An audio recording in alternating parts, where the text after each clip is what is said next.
Hi everyone, welcome back to the channel. मेरा नाम किंजल है और मैं एक ट्रैवल ब्लॉगर हूँ। आज का जो वीडियो है वो हमारे बाकी ट्रैवल वीडियो से थोड़ा सा डिफरेंट होने वाला है। इस वीडियो की शुरुआत मैं करना चाहती हूँ आप सभी को एक टूरिस्ट और एक ट्रैवलर के बीच का अंतर बताकर। तो ट्रैवलर उसे कहते हैं जो नई जगहों पे जाकर उसको एक्सपीरियंस करना चाहता है, उसके इतिहास को महसूस करना चाहता है, वहाँ के कल्चर को जीना और समझना चाहता है।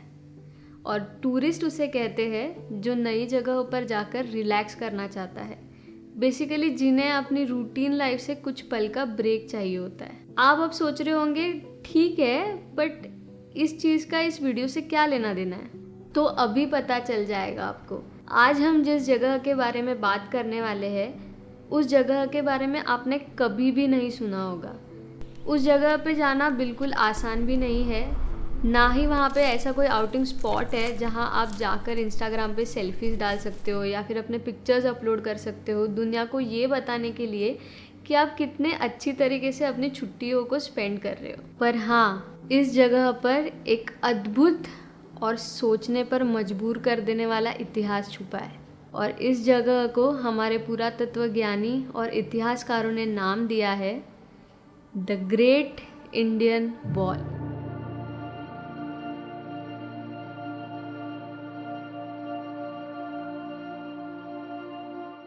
आज तक मैं जितनी भी जगहों पर घूमी हूँ उसमें से अगर कोई जगह मेरे जहन में बसी हुई है तो वो ये जगह है। Pure mystery. और यही चीज़ वहाँ मुझे खींच कर लेके गई। बिल्कुल हमारे भारत के दिल यानी कि मध्य प्रदेश के रायसेन ज़िले में एक छोटा सा गांव बसता है जिसका नाम है गोरखपुर। और यहीं पर एक ऐसी वॉल का स्ट्रक्चर बनाया गया था जो कि 80 से 120 किलोमीटर लंबी थी।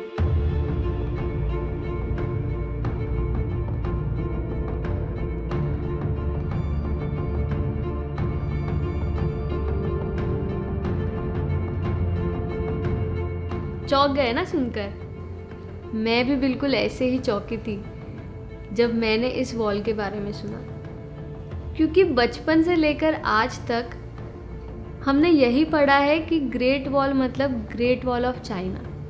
हमारे मध्य प्रदेश के ट्रिप के दौरान मैंने कई जगह पर कई सारे लोगों से एक सवाल पूछा कि क्या वो इस वॉल के बारे में कुछ जानते हैं, और हर बार मुझे यही जवाब मिला, ये तो हम आपके मुंह से पहली बार सुन रहे हैं, हमें तो पता ही नहीं मध्य प्रदेश में ऐसा कुछ है। यहाँ तक जब हम गोरखपुर पहुँचे और हमने गांव वालों से पूछा कि क्या वो इस वॉल के बारे में कुछ जानते हैं, तो हमें जवाब में ये मिला। ये जो अपना पर्वत है ना, उसके ऊपर जो दीवार है किस चीज़ की है? उसकी जानकारी मुझे नहीं, होटल पे मिल जाएगी। ये मोगा डैम है ऊपर। क्या है? मोगा डैम में। हाँ, पर पानी वाला। वो जो वॉल है उस क्या? दीवार जैसा है कुछ तो नहीं, वो पुराने जमाने की पहाड़ी है। ये राजा महाराजा के जमाने की पहाड़ी है।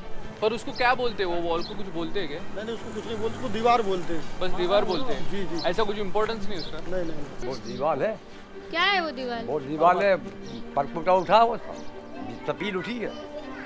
हाँ। सपील उठी है, यहाँ से लेके चले जाओ।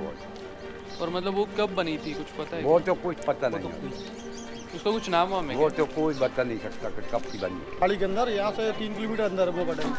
वो पानी है, डैम और कुछ नहीं वहाँ पे। और पुराने जमाने की मूर्तियाँ हैं, वो डूब चुकी हैं। वो मूर्ति है? हाँ, पत्थर की मूर्तियाँ हैं, वो डूब गई है? वो पानी के डूब के अंदर है। किसने बनाई थी पर वो मूर्तियाँ? वो तो अब अपन को भी मालूम नहीं किसने बनाई। है ना ये दुख की बात। यहाँ तक कि गांव वाले भी इस वॉल के बारे में ज़्यादा कुछ नहीं जानते। मेरी एक बहुत ही अच्छी दोस्त जो कि आर्कियोलॉजिस्ट है, उसकी मदद से मुझे एक ऐसे इंसान का कांटेक्ट मिला जो कि बचपन से इस वॉल को स्टडी कर रहे हैं और वहीं गोरखपुर में वो पले बड़े हैं, जिनका नाम है सुखदेव महाराज जी। सुखदेव जी हमें ले गए गांव के तालाब के पास, और इसी जगह से शुरुआत होती है इस दीवार की। इस दीवार की शुरुआत गोरखपुर से होकर इसका अंत जो है वो चैनपुर बाड़ी में होता है।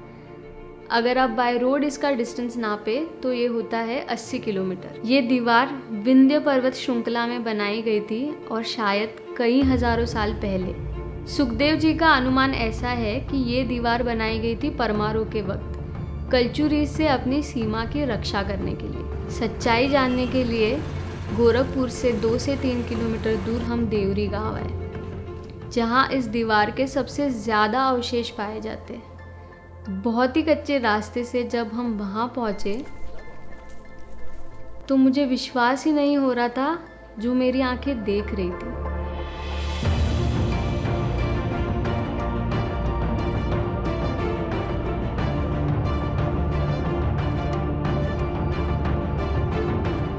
मई का महीना होने की वजह से बहुत ही कड़कती हुई धूप थी और सारे पेड़ सूख गए थे और इन सारे सूखे हुए पेड़ों के बीच दीवार छुपी हुई थी।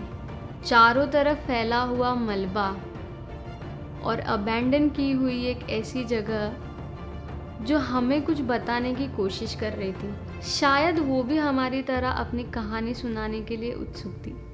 कहीं कहीं पर इस दीवार के ऐसे हिस्से पाए जाते हैं जो समय की मात के बाद भी सीना तान के खड़े हैं और कई हिस्से जो बिल्कुल ही मलबे में बदल चुके हैं। और इसकी विड्थ इतनी बड़ी थी कि वॉल के ऊपर घोड़े की सवारी आसानी से जा सकती थी। तो इसी से ऐसा अनुमान लगता है कि शायद ये दीवार युद्ध से सुरक्षा के लिए बनाई गई होगी। अगर आप इस दीवार के पत्थरों को देखें तो इसे जोड़ने के लिए किसी भी प्रकार के मसाले का इस्तेमाल नहीं किया गया था। फिर भी ये पत्थर आज भी ऐसे जुड़े हुए हैं, इनके बीच एक सुई का जाना भी नामुमकिन है, जिसे कहते हैं इंटरलॉकिंग सिस्टम। मेरे लिए तो यही आश्चर्य की बात है कि तब के ज़माने में भी इतनी आधुनिक तकनीक का प्रयोग किया जाता था।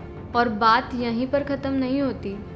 कुछ ही देर चलकर हम ऐसी जगह पर पहुँचे जहाँ हर जगह पर पैर रखते ही आपको सुंदर कलाकृतियों वाली मूर्तियाँ दिखाई देगी। और ऐसा माना जाता है कि इसी जगह पर बावड़ी और मंदिर थे।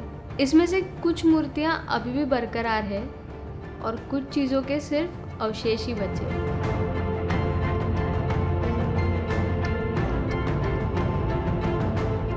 ये देखिए, ये है मंदिर का प्रवेश द्वार।